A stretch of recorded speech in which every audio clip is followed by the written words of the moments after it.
All right, good evening, everyone. My name is Callie. I am a physical therapist here at the Power Gym and also coordinate our monthly wellness series. This evening, we have Jill and Sarah joining us from the Arizona End of Life Care Partnership that's anchored at United Way of Tucson in Southern Arizona. And they're going to be speaking about advanced care planning and going ahead and making those decisions for the future. So I'm going to go ahead and let them introduce themselves and take over from here. Please keep yourself muted for the time being, and there will be time at the end for questions. If you need to just ask that question right away before it leaves your mind, feel free to put it in the chat and we will make sure we get to it. All right, you guys can go ahead and take it away. Thank you again so much. Good evening, everyone. Welcome anyone who's joining now live or by recording later. So thank you so much for coming, for your attendance, and we hope we can provide valuable information to you today. My name is Sarah Asher, and I am currently the Associate Vice President for the Arizona End of Life Care Partnership anchored at United Way of Tucson and Southern Arizona. I came into this role after many, many years in healthcare, predominantly hospitals, and most recently as Director of Patient Experience and Patient Relations for Banner Health. And actually met Becky Farley many, many years ago when I was leading an outpatient hospital neuro rehab team at St. Joseph's Hospital here in town. And I knew at that point that Power was going to be a powerful place. And it has become an amazing organization over the years, thanks to Becky and to all of the amazing staff who have helped it grow. My biggest claim to fame, though, today is that I am part of the board of directors for Power. And I want to thank you all for being part of this organization as members or just as members of our community or as Power staff, because this organization provides such incredibly valuable services to our community. And I know I'm preaching to the choir. So with that, I'm going to hand off to Jill Kagan-Putt, who is our speaker today, representing the Arizona End of Life Care Partnership. And I'll let Jill tell you a little bit about herself and then move on to the presentation. Hi, good afternoon. I'm happy to see another Jill in the audience. My name is Jill Putt, and I'm the Operations Director for the Arizona End of Life Care Partnership. I also have a background in healthcare, spent 36 years at St. Mary's Hospital working in inpatient and outpatient neuro rehab. So I have a love of healthcare and coordinating services for patients. And in my current role at United Way, I'm involved in the day-to-day operations of the End of Life Care Partnership. I'm going to start sharing my screen, and we'll get started with this presentation on advanced care planning. And within the presentation, I'll tell you a little bit more about the partnership.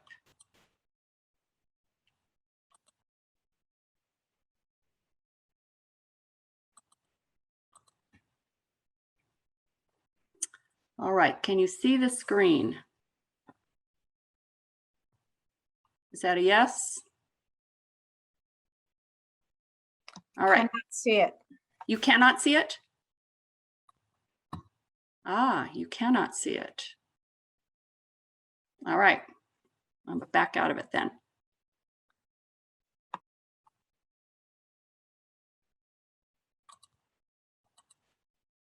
How about now? Now we can see it. Okay, awesome. And I think you need, there we go, perfect. Yeah, that's what I needed. All right, good. I couldn't see any head nodding, so I'm glad you spoke up.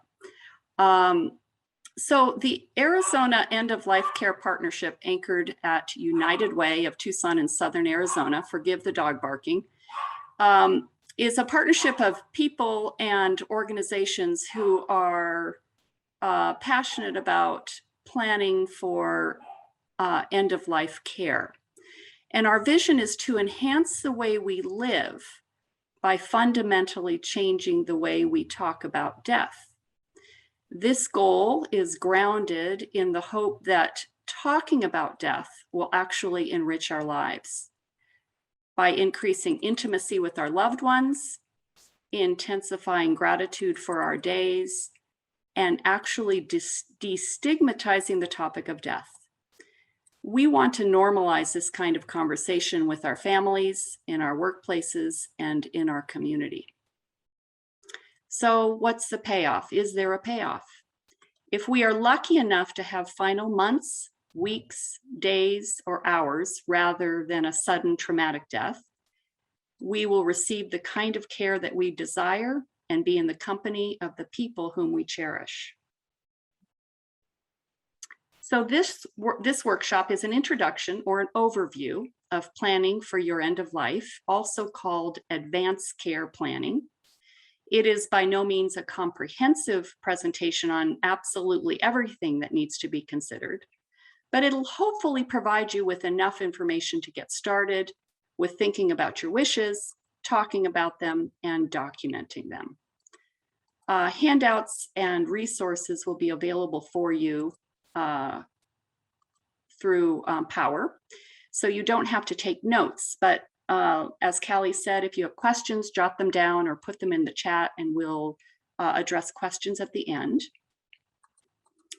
So I've organized this presentation into 4 parts to answer these questions. Part 1, why is this important? 2, how do I get started? 3, how do I select a person to speak on my behalf in case I need an advocate? And how to start the conversation about end-of-life wishes. And the last part is, what kind of documents are there and what do I do with them once the planning process has been completed?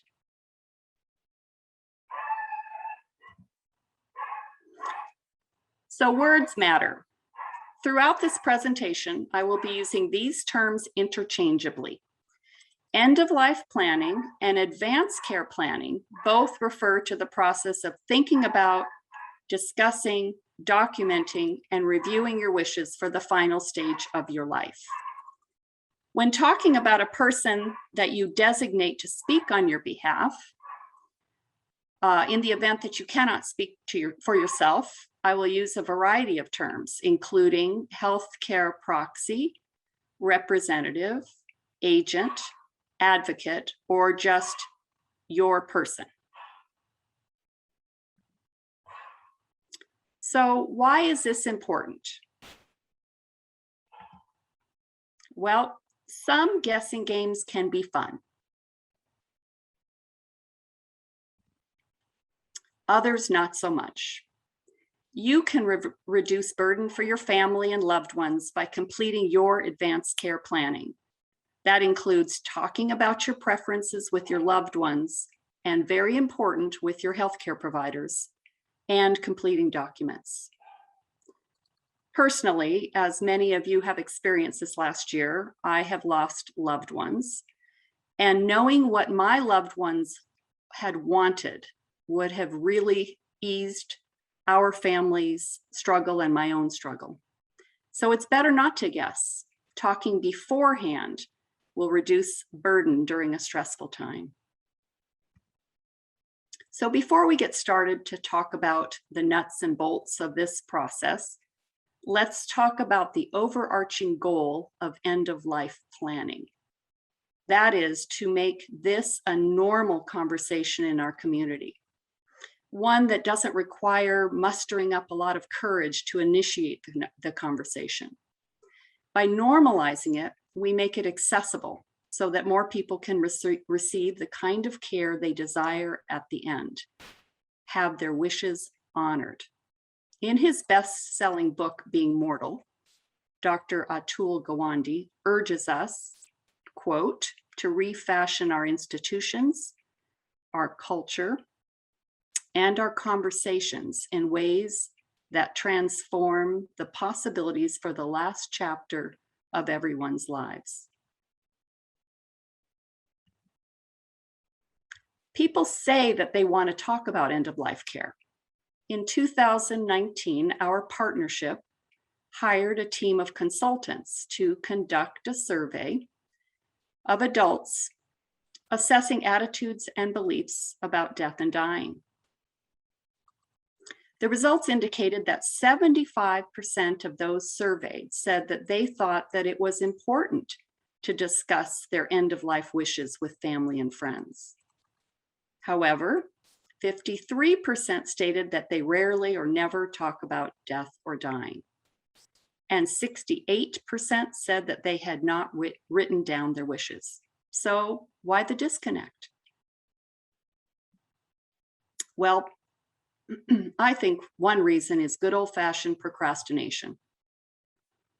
Dr. Joseph Ferrari is a psychologist who has studied procrastination. He said that everyone procrastinates. We all put tasks off. His research has found that, in fact, 20% of Americans are chronic procrastinators. They delay at home, at work, at school, and in relationships. These 20% make procrastination a way of life. So, of course, they procrastinate when it comes to difficult, overwhelming tasks, like completing their end-of-life care plans. Does this ring a bell for anyone? It's really so much more enjoyable to plan for other things like vacations or parties. Another reason we put it off is that thinking about the end is off-putting, and some might say terrifying. You know, we have no firsthand experience, so it can be daunting. Most of us avoid dealing with this for as long as we absolutely can. Absolutely no shame. It's just easy to put off. For some, knowing that life is finite gives it more meaning. Knowing that it is not forever fills us with a certain amount of gratitude for what we have. So why talk about it now? Maybe you've heard a lot about end-of-life care planning or advanced care planning, and you have said to yourself, I really need to do this now. Maybe somebody close to you has died, and that has made it more real, more urgent to create your own plan. Perhaps you or a family member has received a diagnosis of a serious medical condition, and that's made planning for the future a priority for you. Maybe you've had to guess about what a loved one has wanted and felt the stress of that uncertainty. So let's pause. True or false? Only old people need an end-of-life plan. Well, clearly this is false. Anyone over 18 needs to think about and document their wishes. If they do not, their family or guardian will not be able to inquire about their health status should something happen, or speak on their behalf if necessary. For my kids, I have 3 children. For my kids' 18th birthday, they got the gift of a motherly nag to get their documents completed. How do I get started? Filling out the forms is only part of the process. So I'm intentionally using the word process to communicate that it's more than just the paperwork. There is thinking and introspection involved, pre-planning, pausing, pondering, asking yourself questions about your priorities, and discussing with loved ones before you sign on the dotted line. Think about it, talk about it, write it down. So let's take a moment to reflect on these important areas of your life. Comforting or pleasant memories. When I think about the last phase of my life, what matters to me most? What gives my life meaning and makes life worth living? Important people in your life. Who are the people in my life whom I trust to be my decision-making committee? desires and decisions about life-saving measures. How much information do I want to know? Do I want to try treatments for a period of time? Stop if I am suffering? Desires and decisions about your funeral. What alternative should I consider? Do I even care since I'm not going to be there? These are some, not all, of the considerations to think about before sitting down to complete your documents. You can get as specific as you'd like. Anyone that you would prefer not to be with you at the end?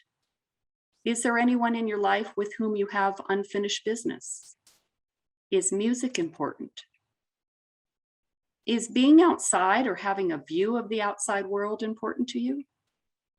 Are there religious practices that you would like or not like to incorporate before or after death? Next section. How do I choose my person and how do I start the conversation? Who comprises your personal committee of trusted people? These can be family members, friends, clergy, anyone whom you trust to follow your wishes. This person or these people are referred to as healthcare proxies, advocates, representatives, agents, or just simply your person. All these terms are interchangeable, as we said before. Reach out. Sometimes there's a surprising amount of levity and intimacy that happens. But how do you choose your person to speak for you in case you cannot speak for yourself? How do you choose the right person or the right people to ensure that your wishes are followed? So here are some tips on choosing your healthcare proxy.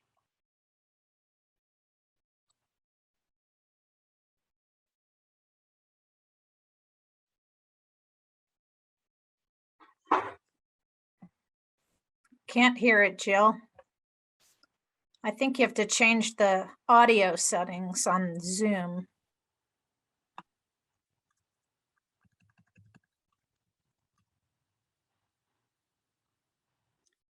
Can you hear it? Could you hear it at the end? No, I think Callie might have to do it on her end. I don't know where I would. I don't know where either. Let's see here.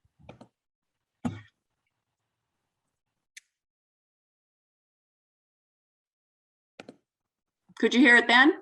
No, there's no All sound. right. Oh, wait, let's see here. Let me try one more thing. No. All right. It's a really cute video, but I do not know how to make the sound work. If you send me the link, I'll make sure that it's on our Okay. website where the handouts and stuff are. That way Yeah. you can watch it later. Sounds good.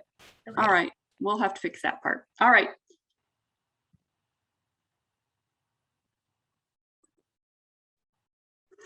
Maybe you don't have a trusted person in your life.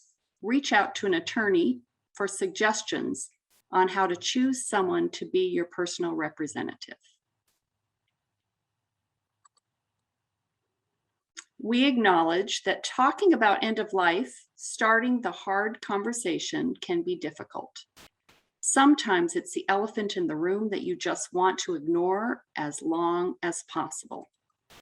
And while we're talking about talking, don't forget your healthcare provider. You'd think that this topic might be something that they would bring up.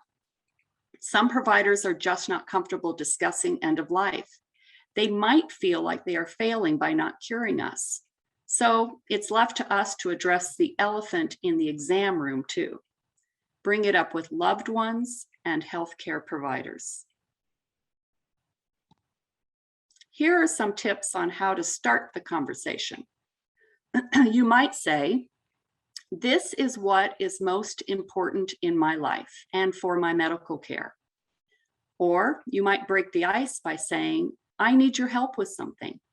Or remember how somebody in the family died? What is it, a good death or a hard death? I was thinking about what happened to blank, And it made me realize, even though I'm okay now, I'm worried that blank, and I want to be prepared. I need to think about the future. Will you help me? And finally, I just answered some questions about how I want the end of my life to be. I want you to see my answers, and I'm wondering what your answers will be.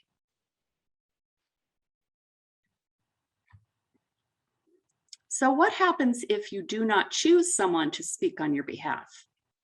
In Arizona, healthcare providers will go to these people in this order for guidance about your medical care and decisions.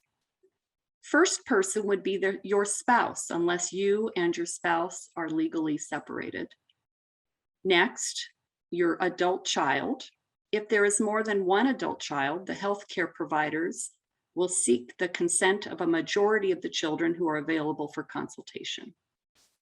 Third, your parent. Fourth, your domestic partner, if no other person has assumed any financial responsibility for you. Then your brother or sister, your sibling, and finally, a close friend. Where are the documents and what do I do with them?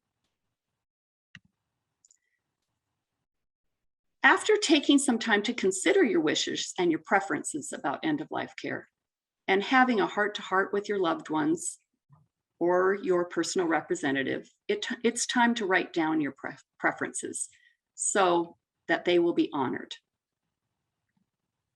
But first, let's take a moment to check your knowledge of the various kinds of advanced care planning documents. So I'm going to read the questions.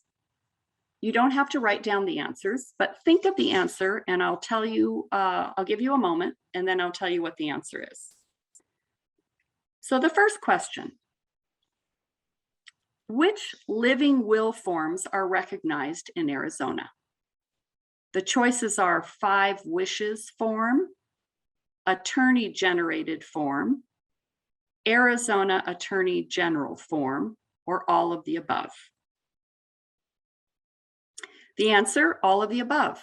The most important legal issue is to have the document signed by the principal, dated, and be witnessed or notarized according to Arizona law. Next question. Advance directive documents only instruct the doctor to not treat or to withhold certain medical treatments. I'll repeat it. Advance directive documents only instruct the doctor to not treat or to withhold certain medical treatments. True or false? The answer is false. Advance directives document your wishes about your health care. These are documents of choice, not limitation. You can choose the type or care and the way that this is provided as long as it is legal and ethical in the state of Arizona. No matter what choices you have documented, even when you no longer want curative treatment attempts, you will always be given comfort care to address your medical, emotional, social, and spiritual needs. Next question. Who can assist you in completing your advance directives? And check all that apply. Attorney, social worker, family or close friend, health care provider, emergency personnel, such as paramedics. Again, the choice is attorney, social worker, family or close friend, health care providers, or emergency personnel. And the answer is attorneys, social workers, family, close friends, and healthcare providers. These are all good choices to assist you in completing your advance directives, not emergency personnel.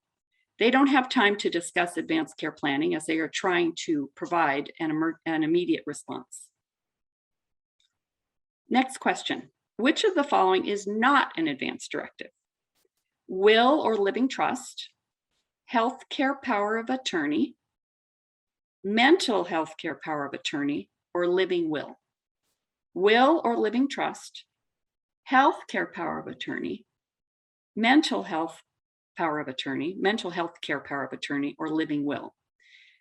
The answer is a will or living trust are not advance directives. These are estate planning documents that direct financial and real estate after your death. Attorneys will often include advance directives for their clients as part of an estate planning process.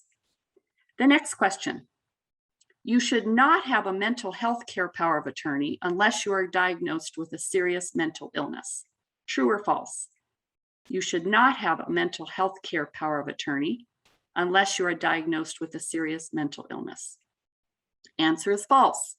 While it's important that people with a serious mental illness diagnosis complete a mental health care power of attorney as part of their advance directives, the mental health care power of attorney is also important for the rest of us to allow our agent to make decisions in case we need behavioral treatment or inpatient behavioral placement that could be due to a decline due to illness or medication.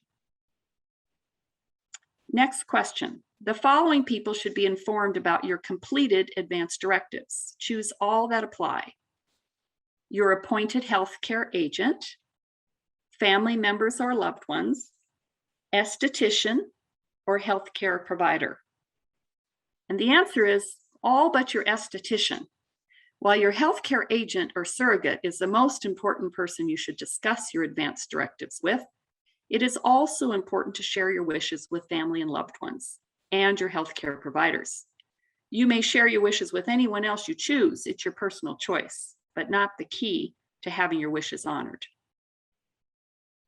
If I name a healthcare agent, am I going to hurt the feelings of those loved ones who were not chosen? True or false? False. This is a common misconception.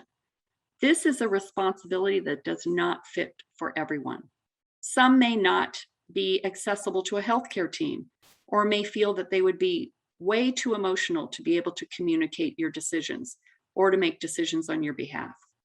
Having open and direct conversations with your loved ones will help minimize your concerns. And the last question, if I name a healthcare agent, am I giving up the right to make my own decision? True or false? And the answer is false.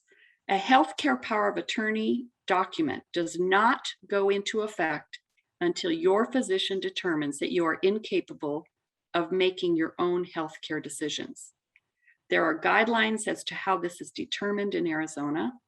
Up to that point, you will continue to be in control of all of your healthcare decision-making and can make any changes to the document that you wish. How'd you do? All right, so these are the kinds of advanced care forms or documents that we talked about. The medical power of attorney, which lets you choose another person to make healthcare decisions for you if you can no longer make those decisions for yourself. Unless the documents include specific limits, the agent will have broad authority to make healthcare decisions for you. The mental healthcare power of attorney lets you choose a person also called an agent to make mental healthcare decisions for you if you can no longer make those decisions for yourself. The DNR, or the Do Not Resuscitate, is a pre-hospital medical care directive. It informs emergency personnel outside of a hospital setting that if you stop breathing or your heart stops beating, they are not to administer CPR or use equipment, drugs, or devices to restart your heart or breathing. And this form is printed on an orange paper. And finally, the living will. A living will is a written statement that expresses your wishes about your medical care if you are ever in a terminal condition, a persistent vegetative state, or an irreversible coma. And you should talk to your doctor about what these terms mean. This document needs to be signed and witnessed or notarized. And it's a standalone document that may also have other advanced care planning documents attached to it. Again, this handout, the source of this is the Arizona Hospital and Healthcare Association. and it'll be available to you. You may want to leave more than just the document of instructions or those official documents that we talked about. Here are 2 examples of ways to leave a legacy for your loved ones.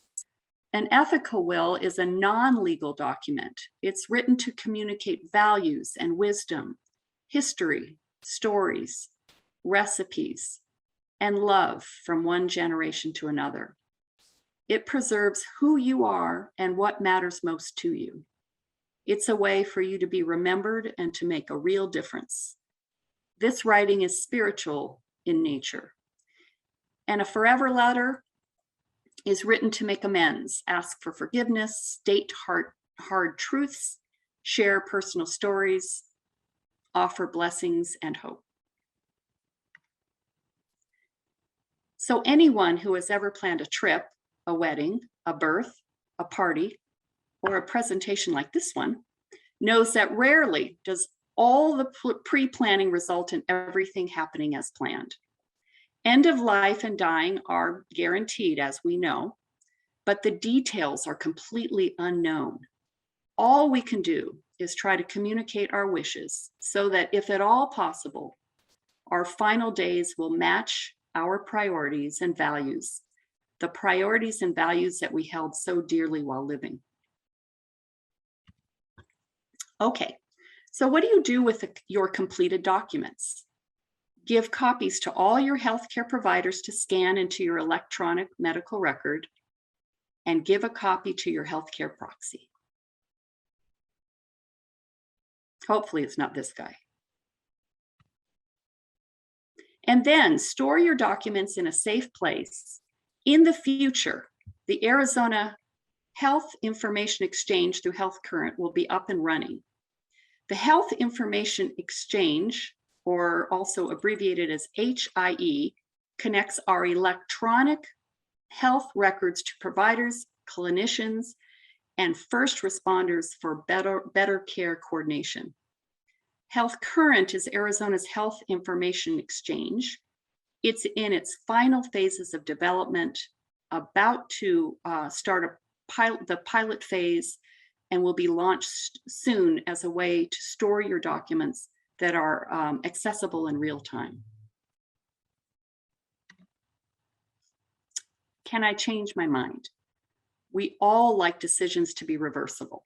So the answer to this is emphatically yes. It is recommended that you review your documents at these critical moments in your life. We refer to them as the 6 Ds.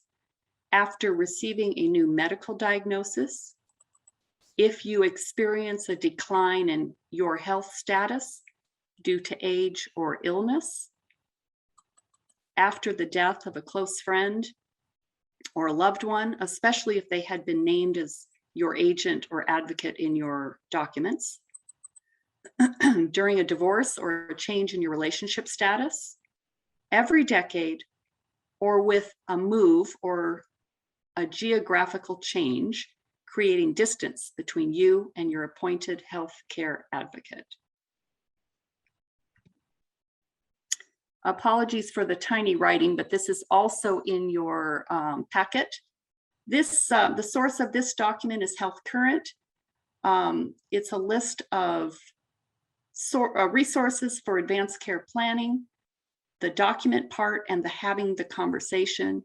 It includes some of the forms that I showed you in this presentation, as well as community-specific resources, such as resources for the LGBTQ community and the African American community. Thoughtful Life Conversations has many kits on how to start the conversation. And our partnership is among the resources on this list also.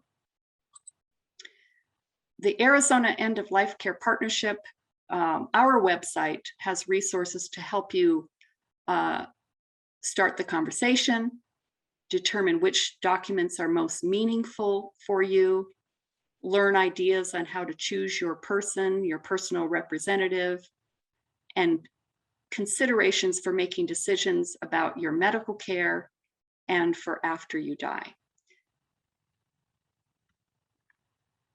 So the final slide is are there any questions? And I'm going to stop sharing and we'll open it up to any questions that you might have.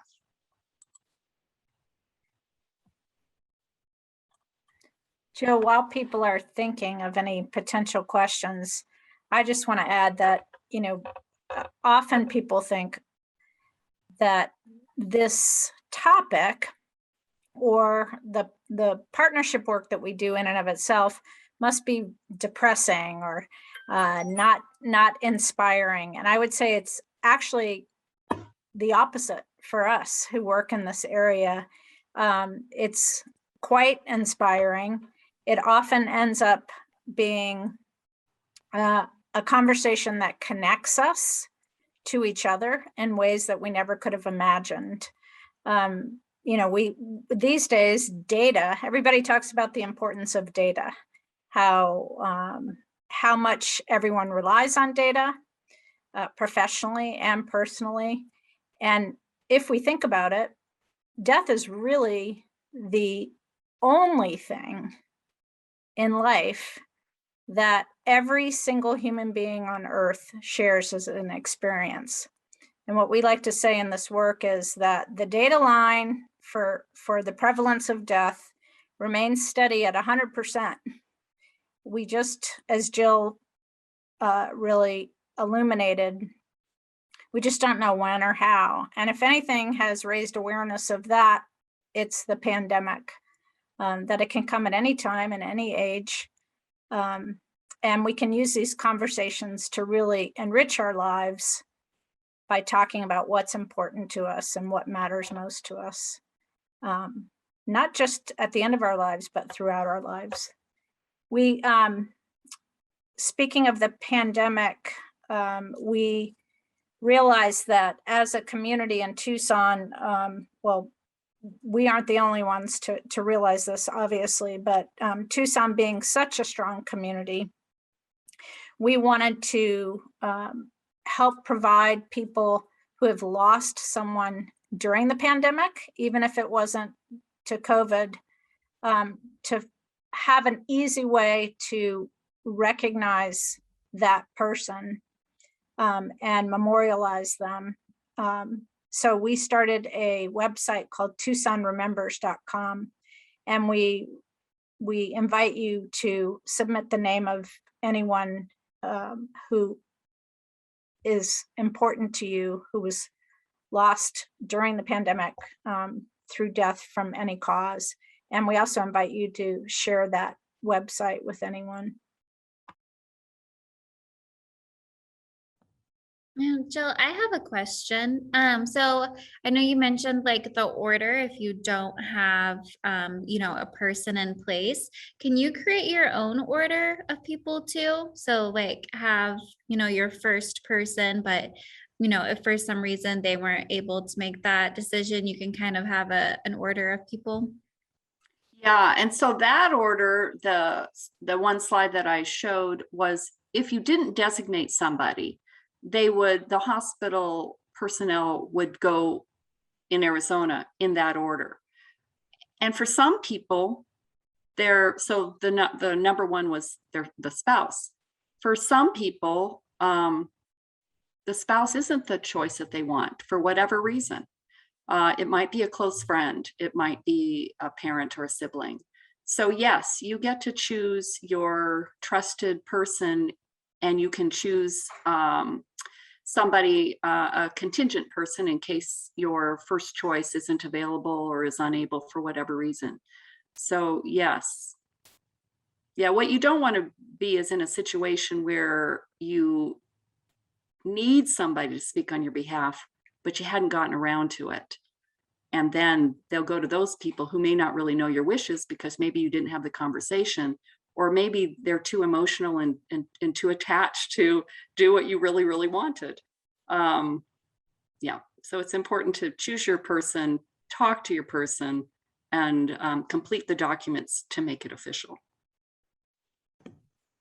Such a good question, such an important question. When I was choosing my own proxies, I thought a lot about choosing people who were comfortable talking to healthcare providers and would be able to be assertive in a hospital or other medical type facility or situation.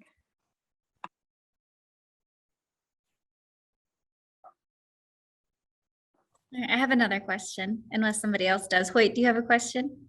Well, yes, I live in Missouri, so, but I assume that Missouri is similar to Arizona, and I'm sure there's differences, but one of the things that I think Jill mentioned was that you can't, in the advanced healthcare plans that you would like to have apply to you, not to have anything in there that's unethical or illegal. How do I find out what is unethical and illegal?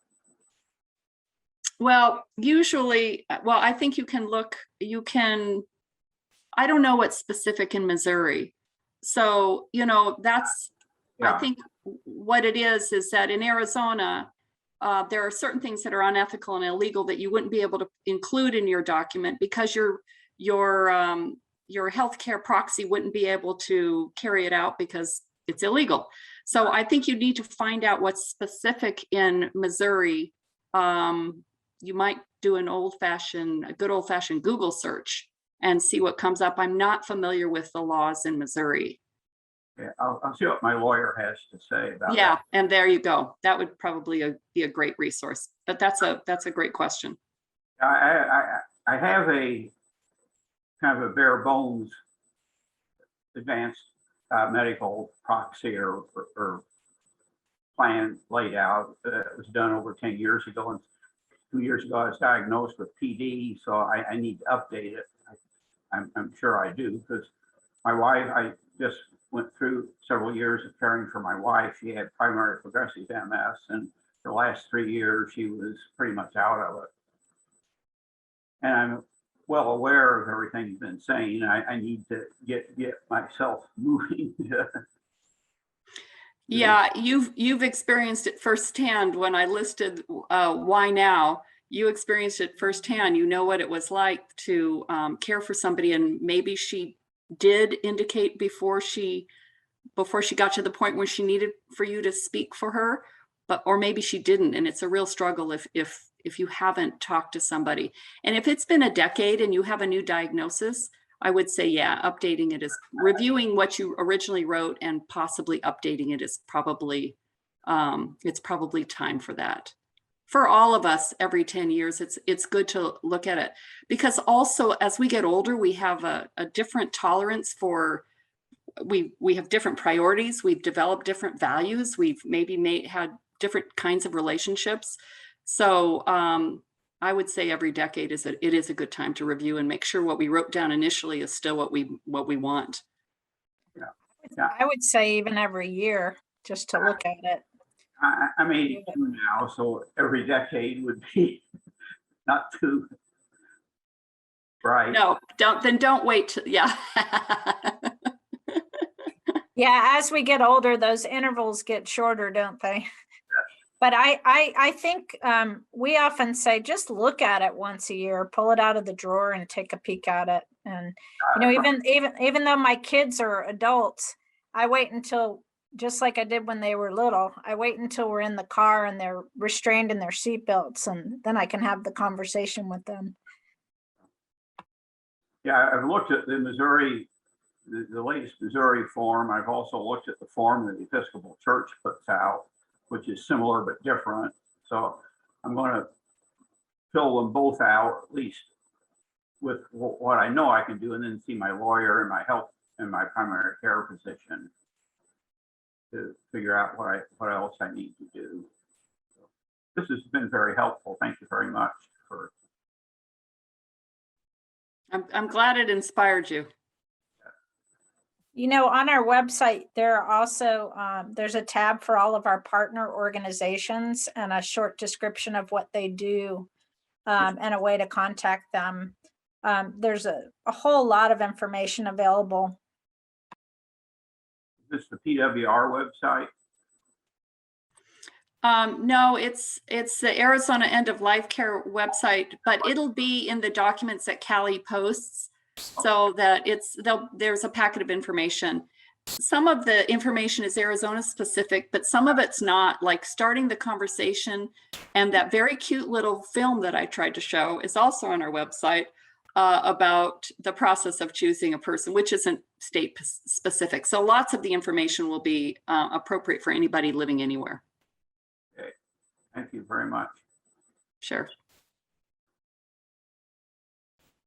Any other questions? Jill? Hi, thank you so much for the terrific information. So I'm a physical therapist. I work with people specifically with Parkinson's disease. And I have several clients right now who are living with end stage Parkinson's. And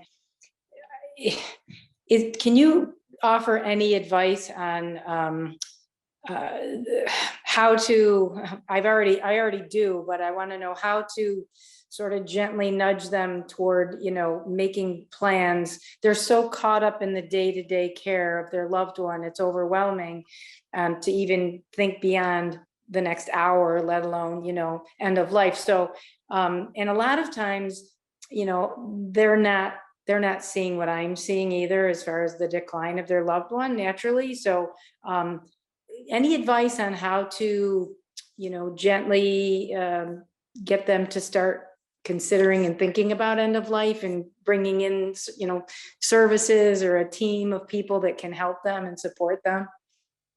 Well, I think that, in the beginning, I talked about normalizing the conversation.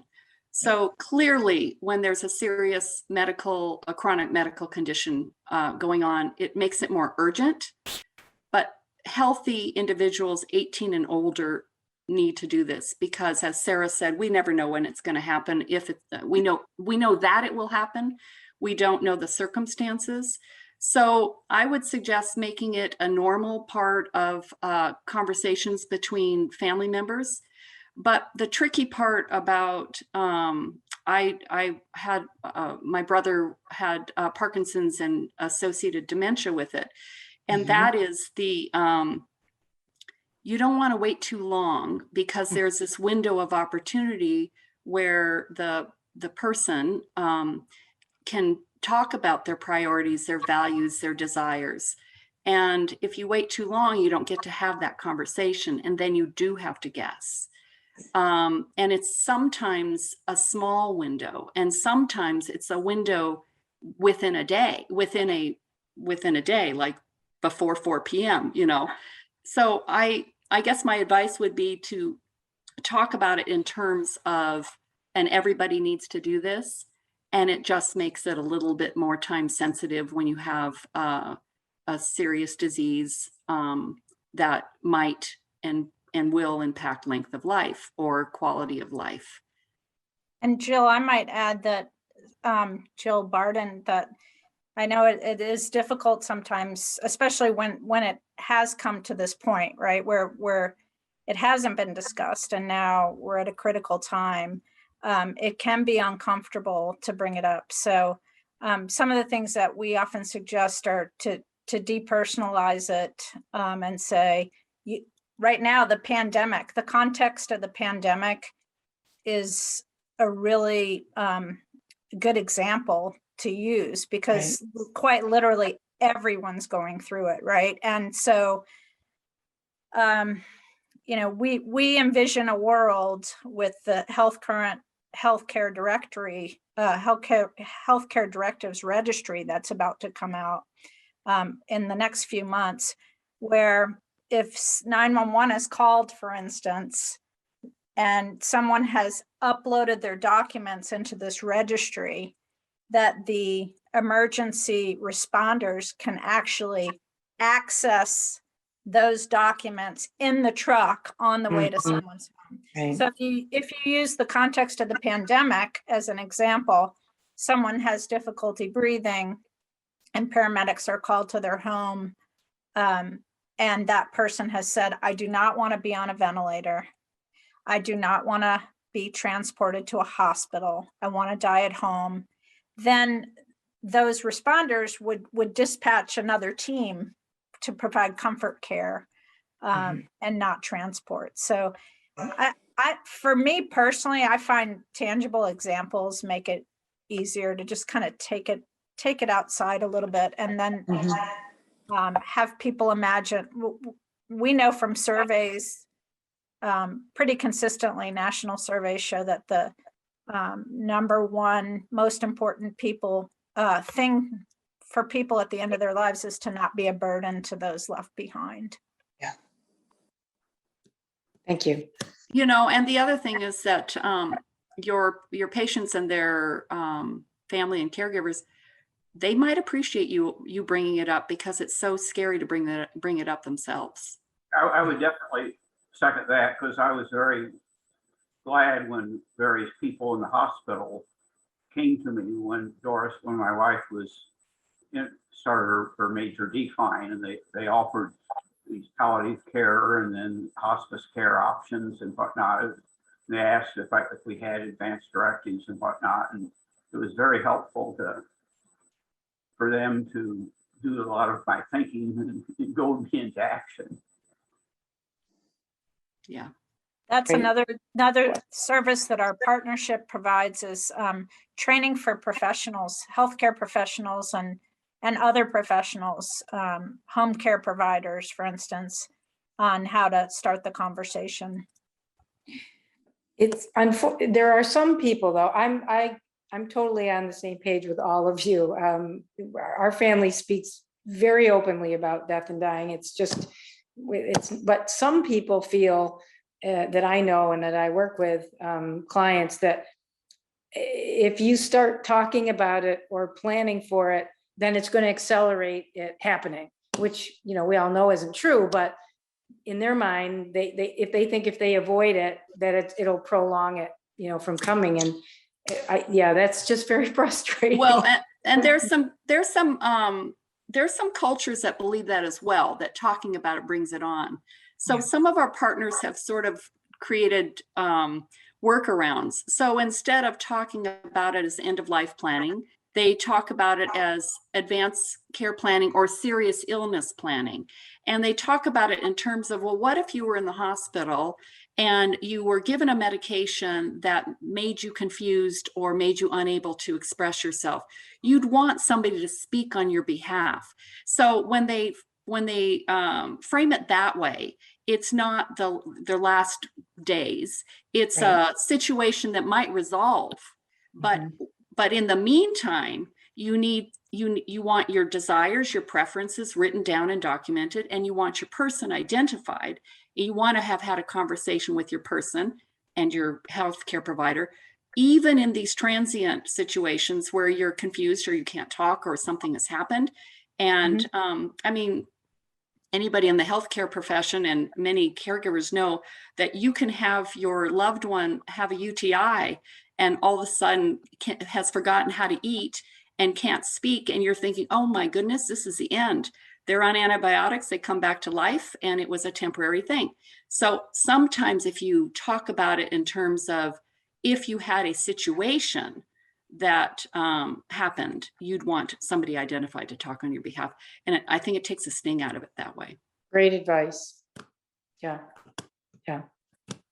Very good. Any other questions?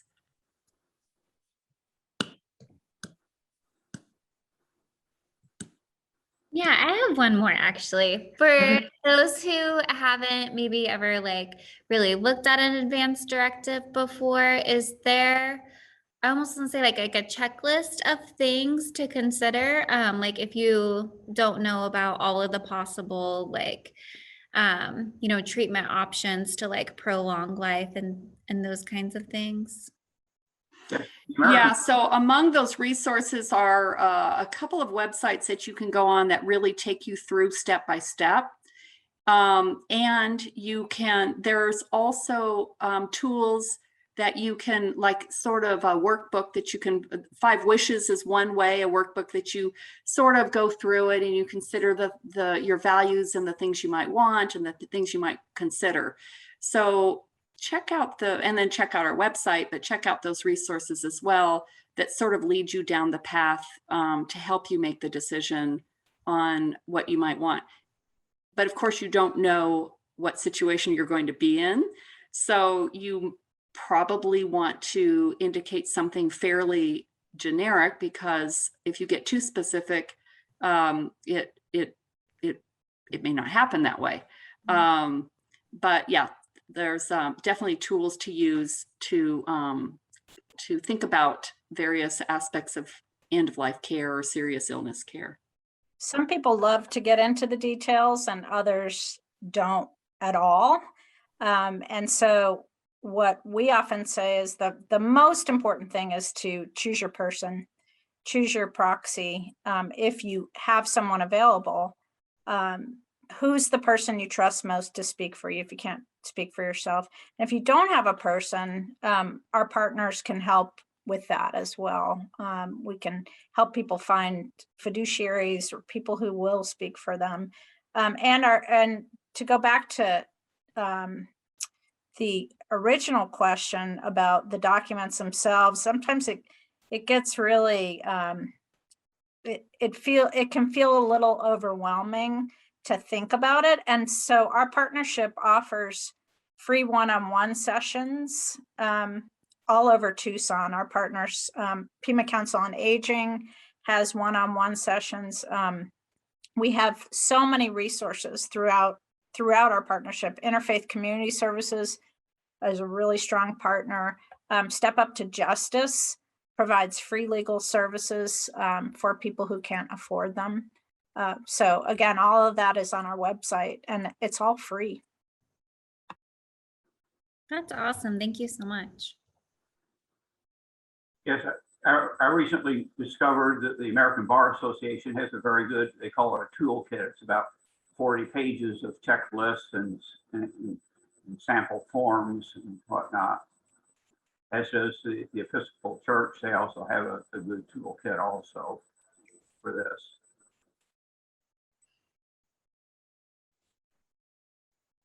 And you can call our helpline. We have a helpline on our website if you have specific questions or want to know more about resources or about the partnership itself.